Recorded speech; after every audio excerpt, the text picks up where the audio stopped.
expect the expected. If you ate a cookie 10 times, and 10 times out of 10, or maybe 9 times out of 10, maybe one time you were able to not to have 10 cookies, expect to have 10 cookies every time you have one cookie. So maybe that needs to go. Yeah. But when you have hot chocolate, you drink the hot chocolate, it's soothing, it's chocolatey, it's sweet, and it seals the meal. The holiday season is coming, and I know it's always a really difficult time of year for people in terms of food, because food and mood go very hand in hand. And they rhyme. And they rhyme, so it's easy to remember. But in both directions, whether it's a really happy time and you're gathering a whole lot of people together for a meal, it is a time that we overconsume food, and a lot of times not all the best, healthiest foods. And on the other note, it could be a very hard and sad time for people because maybe they don't have the family that they had the year before, or there's a lot of emotions and feelings surrounding holidays. So just so curious how you deal with this when you're working with your guests. Sure, there are a lot, and you named a few right there, so, and they're kind of on opposite ends, we'll say, and so a lot of people do comment on, I've got both things happening during the holidays. I mean, one is also just kind of the stress in general. I mean, and a lot of people feel like the holidays is just sort of chaotic and stressful, and buying presents and this party and that party and going here and there. And so that's a piece as well. And then in addition, kind of sometimes unpleasant feelings around sadness and loss of people. And especially in the last couple of years of the pandemic, when there's, for many people been even more loss and isolation as well. So there's those feelings that can cause a lot of people then to seek out food as a way to cope, or alcohol. And there's oftentimes more of that around the holidays too. Absolutely. And it's harder to kind of avoid. And then, yes, there's the kind of celebrations and joyous occasions that many people say, and then I eat and drink more there too. So it's emotions on both ends. So it can be really challenging. It can be very challenging. Yeah. So just an example, is there a guest or a client that you've worked with recently that you've dealt with this, and what was an outcome, or what are some good ideas? Yeah, I think everybody's a little different. So I don't have like kind of one in mind. I'm more like kind of melding a bunch of guests together, because for some people the stressful type feelings are going to play a bigger role in their stress eating, and then some people, they don't maybe tend to kind of stress eat so much, and they say, I don't really think that's so much of an issue. It's more of the parties and the going out. So, if I were to kind of bring it together into one overarching theme around just emotional eating in general, and also here's where I think some mindfulness comes in too, it's kind of as you're reaching for any food or drinks, to just be aware of what emotion might be behind that. Why am I doing this? Right. I mean, and if I'm doing that, say at a party, and if I'm honest with myself, maybe I've already enjoyed a couple of drinks, and maybe I would have a conversation. I think I'm good. I enjoyed a couple, as we know, after one or two for most people, inhibitions go out the window, and that's just a recipe for more eating and more drinking, and it can be very challenging. It goes on and on. And then it helps too to kind of have a plan ahead of time. That's a whole other different topic. But getting back to just really being mindful of the reason why we're reaching for whatever it is we're reaching for, and what are we looking for that food or drink to kind of do for us. And so in kind of celebrations and parties, am I looking for that to enhance my overall enjoyment of socializing? And if so, is that a healthy relationship with food and alcohol? And then again, I'm, like granting yourself the permission to do it. Right. Well, I mean, and I'm not saying don't have anything. I mean, go ahead and enjoy that glass of champagne on New Year's Eve if you want to, but make sure we realize the reason that we're enjoying it. Is it to enhance the social occasion? aren't we already having fun with the people we're with? I mean, those would be some questions that am I would escaping the or emotions that I'm having? Or is that too? Yeah. Absolutely. So one of the things that I find really interesting about us working here at Pritikin, which is one of the reasons why I love Pritikin so much, because we are this multidisciplinary team. So I can sit with someone and help them with their meal plan. And then you can go next and deal with, well, Kara told me to eat this, but sometimes, I know what to do. I just don't always do it because A, B, and C reason. And so on Tuesdays, you do emotional eating luncheon, correct? Yeah, right. And I've been to your luncheon, and I really enjoy it because you talk a lot about all these different scenarios that can come up and how we deal with them. And then on Wednesdays, I do a luncheon called mindfulness. And they really do overlap. But one of the things that I tell people that sometimes they don't understand is the initial reason that you may be reaching for that alcoholic drink or that apple pie or whatever it is, that the reason why you're doing it, it could be an emotional reason. Yes. It could be out of happiness. It could be out of sadness, stress, boredom, anger, whatever you want to call it. But after you eat it, the continuation of eating it no longer is emotional. It actually is physiological, which is where I kind of come in the nutrition space, is that, don't continue to beat yourself up because you couldn't stop. Because basically what happens is that what I call the trifecta, the sugar, salt, and the fat in the food, creates this dopamine effect in the brain, and the brain continues to seek that. So it continues to have you eat this type of food. So it starts out emotional, but it then goes to this physiological place where it becomes a little bit powerless over the food. Right. It becomes much more difficult to stop at some point. Exactly. Because it's a real neurological thing happening in your brain. Experience that's happening. So to your point, when you're asking the person to ask themselves the question, like, why am I doing this? It could be, in the past, how has this served me? Meaning, like in the past, that's a great question, right? Like in the past, when I've been in a really joyous mood and I go ahead and have a glass of wine, it actually is fine, because the fact that I'm happy, it may not drive me to continue to drink the wine. My brain is okay with it. But the next person has a different brain. And once that alcohol touches the tongue, it turns into 2 and 3, and then the food comes along with it. And so I would say, well, gosh, if that seems to be a pattern for you, maybe drinking the alcohol, taking that away, can change everything that happens thereafter. That comes up a lot with sugar.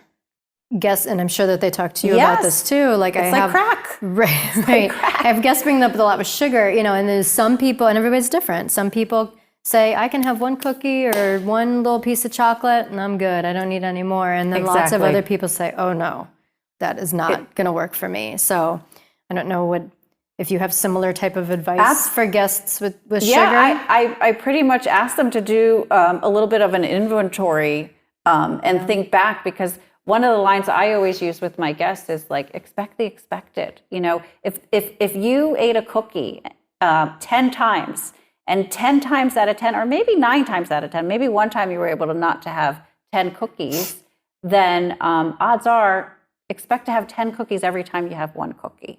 So maybe that needs to go. But, when you have hot chocolate, you drink the hot chocolate, it's soothing, it's chocolatey, it's sweet, and it seals the meal. So another option along those lines people bring up a lot, and again, you're the dietitian, you could chime in, but tea, maybe sweetened with a little bit of honey or something like that adds that little bit of sweetness. But then they typically don't find, again, everybody's different, but then they typically don't find that they have to have more, right? Kind of 1 cup of soothing tea sort of does the trick, and it's the end. That's what a lot of people are looking for too, that I find. It's sort of to end the meal. What's the solution to end the meal instead of having something instead sweet? Of a big dessert or something like that. Exactly. And that's pretty much, I try and probe as much from the person as I possibly can to help them help themselves, because there really is no one blanket answer. You should do this. It's really based on your brain and your thought patterns, your lifestyles, and that's really what I hone in on, is like really trying to understand what makes this person float, like what is it that drives you, and I'm thinking. For example, I had a Pritikin on Track guest today. And a Pritikin on Track is somebody that was here at Pritikin, went back home, and wants to continue working with us so that they could take Pritikin home with them, because at home comes all these other variables that a lot of don't times exist. they may not, and they may not always expect them either. So the On Track program is really great. So we were talking about the holidays, because the holidays are coming, and this particular guest really enjoys her alcohol. That's like something that she and her spouse enjoy doing together, and they love to go to parties, and they love to be with friends, and their friends like to drink, and that's part of the whole kit and caboodle. So she's getting a little bit nervous about, I'm doing so well now because there's no variables in my way, but these holidays are coming, and I'm really, really scared about how I'm going to handle them. What are your suggestions? And I said, well, let's talk about a little bit about, are there certain alcoholic drinks? Like, are the ones that are sugary, do they make you want to drink more than something else that's not sugary? Right. And so we explored that. And she's like, gosh, I do notice that sometimes when I drink wine goes on and on and on. But if I just have a drink, like a vodka and a soda or something like that, I seem to be okay for a while. And then I'm like, okay, so hang on to that. And then here's another good rule of thumb. Every time you have a drink, you have a full glass of water after that. So that's just like a little tactic to add in there. But letting herself figure herself out and say, you know what, wine probably is not a good idea for me, but if I have the drink and then I add water to it, it's going to probably have me drink less, and then she's like, and then when I do that, my eating is so much easier because I'm not as inebriated. Right. And I feel better. I'm like, okay, well, now you have a little bit of a plan for what you want to do for the holiday. You're going to nix the wine and you're just going to go for the vodka soda. Right. So that was like an example of something that was really difficult for her, and more so was the fear, which was an emotion that she was having. And I said, by the way, remember, you're scared of something that didn't even happen yet. It's in the future. So let's just, for the moment, let's just kind of focus on the here and now, but have that in your mind. Like, now you have an idea of what you're going to do. And so maybe that could help alleviate some of the fear, and all will be, to be determined. We don't know because it hasn't come yet, but she just kind of left the conversation feeling a lot more comfortable with what she was going to do in that situation. Yeah.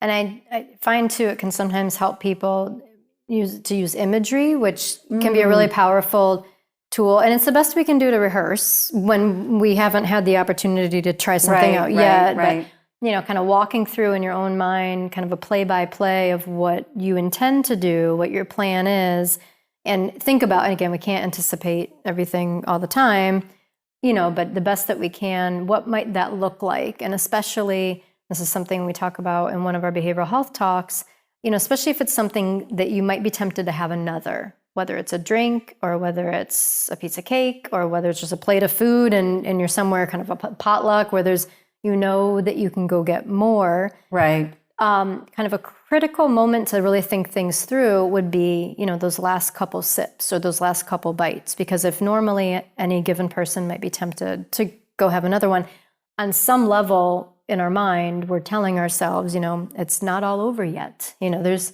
more to be had. I can go get more.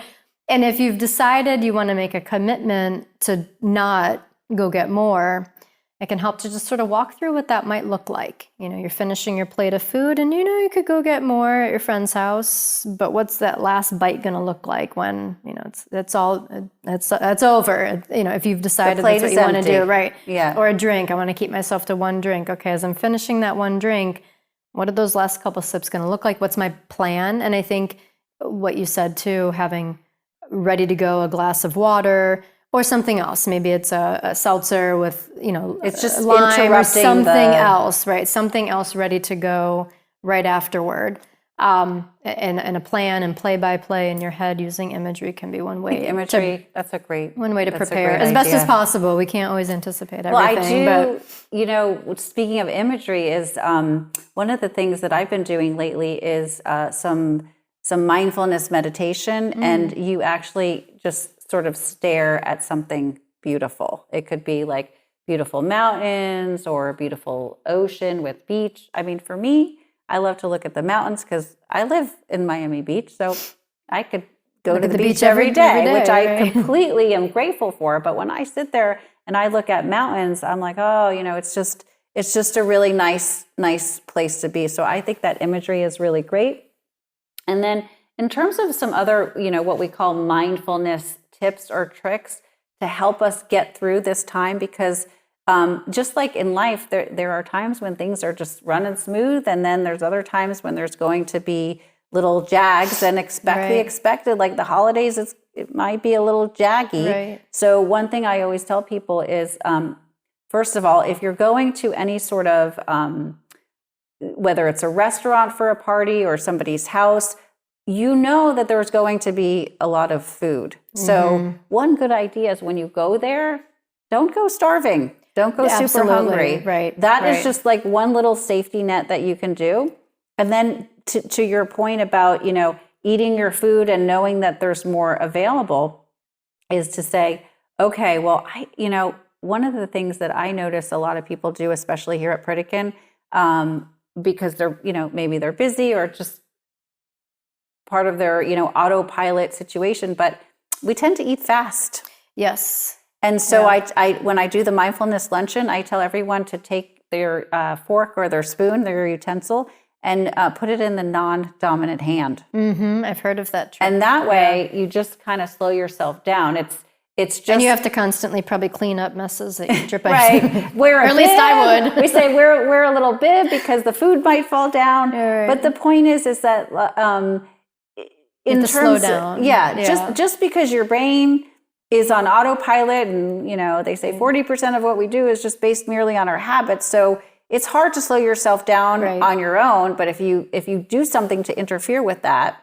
that'll help. So that's another one of the tips that I like to talk about.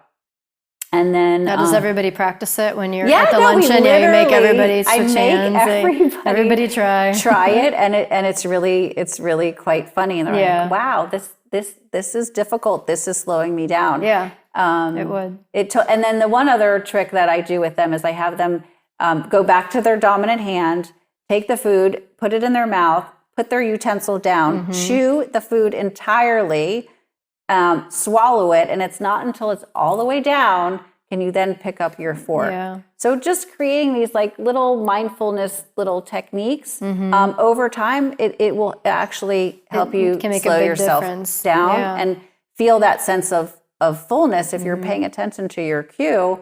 And then maybe by the time that last bite is over, you're going to say, well, I'm good. Yeah, like I'm true. not if we feeling, slow down, I'm not feeling that hunger because it may not be as much of a struggle as we anticipate. The brain and the belly had communication. Yeah, and you spend some time eating.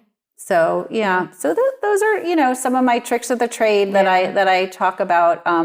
But I do agree with you. Each and every person is quite individual and different. So we don't really have hard and fast rules of how to handle the holidays.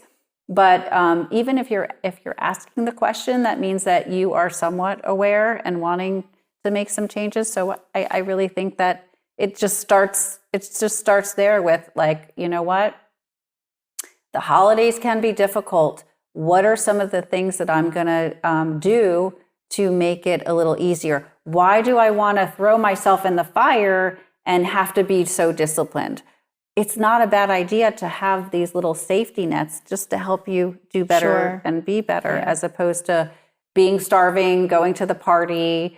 And what about also bringing something to the party that that you enjoy, that's healthy for you. So if nothing else there is satisfying or is healthy, you got that one dish. Right, and that's right, definitely a great suggestion. And sometimes I find that people feel like they're going to offend somebody, so that can be tricky. They feel bad. Yeah, they feel like they're going to offend them. And what do you say to them? I'm like, oh, I feel bad if they try and offer me this, and I say no. I just feel like I should take it. What would you say? What would you say to that? I realize that some relationships are maybe already strained or tense, or sometimes people don't want to broach the top, they don't want to ask if they can bring their own dish because they just so sometimes I realize sometimes just the path of least resistance is the easier way to go. But then in those cases, you just make sure you don't go starving. You make sure you eat a little bit ahead of time,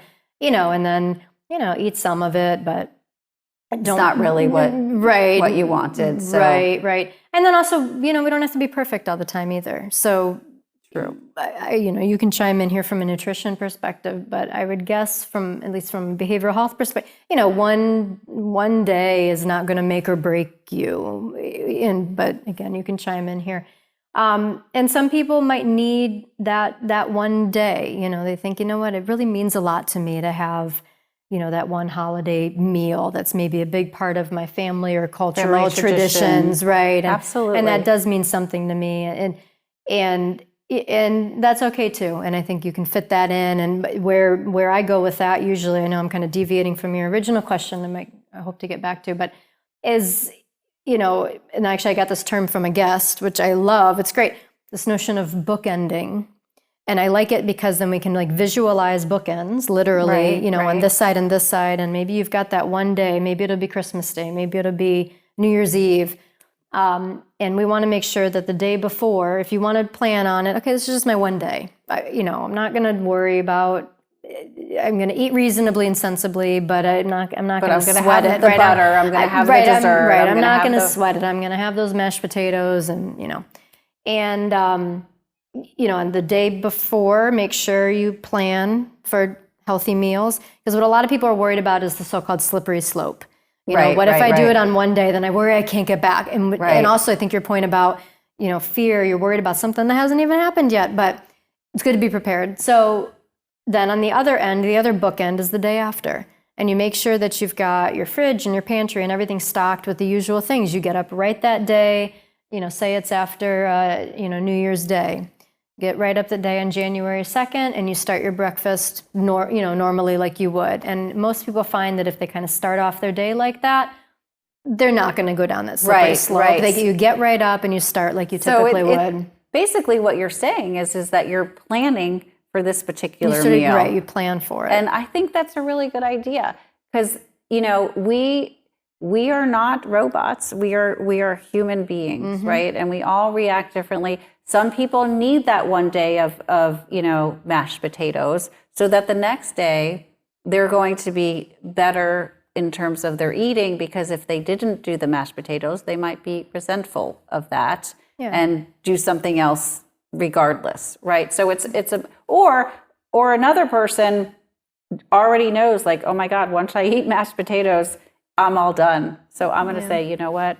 You got to say adios to the mashed potatoes if that's what that happens. Or if it's going to be too much of a struggle. Because for many people I guess we'll take here from the addiction treatment world, kind of this notion of abstinence only, for many people. Because it works. It can be a good way to go because it's sort of like, I don't have to fight it anymore. I don't have to struggle with it anymore. And it takes away stress. And but for other people, it might not work. That complete abstinence actually adds stress. Right. So, another thing, it just happened. I just came out of class, the calorie density class. And the last thing that I do in the class is I show this big old bowl of pasta.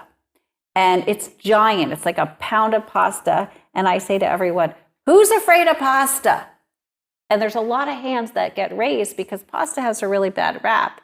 So I'm like, okay, let me show you how to be a little bit less afraid about pasta. So what I do is I take about a measuring cup full of cooked pasta, I put it in a bowl, and then I take a bunch of cooked vegetables and I put it on top of the pasta. And what you can see is the bowl gets bigger, but the pasta doesn't. It stays the same. And right next to that pasta is a really big, beautiful salad. Yeah. So I'm like, think about pasta in terms of it's not the main stage, it's just an accessory. But Sure, if it's something that you really enjoy, you can find a way to do it.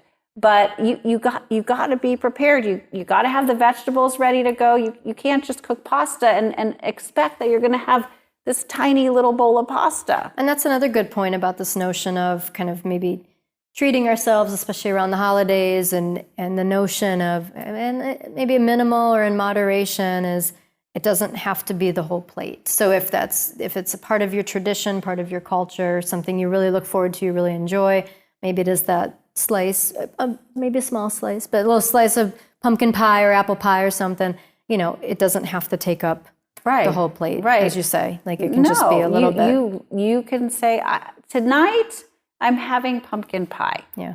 And then if you say that it's okay, all of a sudden the guilt just kind of goes away, and maybe it helps you not eat the big old piece. And that reminds me also, and that reminds me of a guest. So it came to me as we've been talking, there was a recent guest, and I thought this was really interesting. So we were talking about cake. I mean, sugar for a lot of people is really difficult. They have one and they want another and another, as we've already talked about. And so she figured out, after we talked about it, that she enjoys about 4 or 5 bites.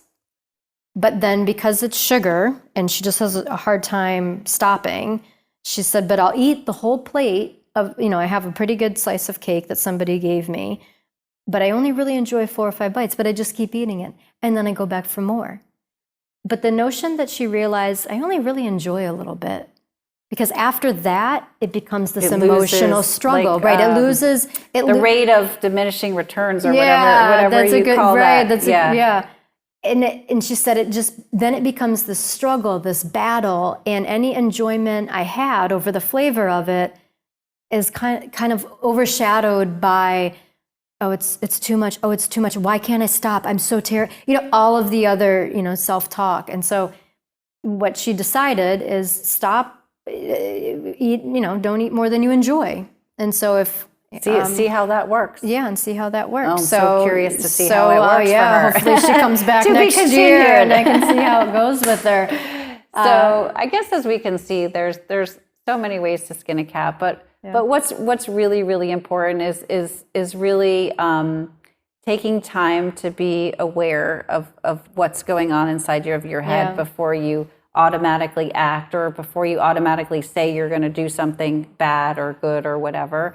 Is just think about it, try to make a plan for it, whether it's eating the cake or deciding not to eat the cake. Either one could be okay, but you made that choice and you're being mindful about it. And I think that as long as we can have good relationships and conversations with our food and our emotions, we can hash it out. It's the communication piece that's most important, right? And if you have good communication, you usually have some good results. You have poor communication, may not work out so well. Right, So, and I assume by communication we're talking about the communication we have with ourselves. Or even direct communication with our food.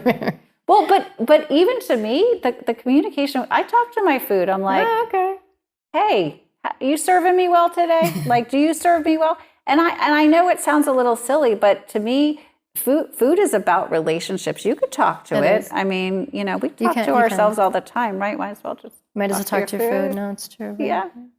Anyway, always so nice chatting with you, Kristen, and getting your perspective. I think it's great. Pritikin brings both of us on board to help making these decisions. Both about food, but also about our emotions and how to try to capitalize on that and make the best choices for our own selves. Yes, likewise. Thank you. Thanks. You said it perfectly to end it, so we'll just leave it there.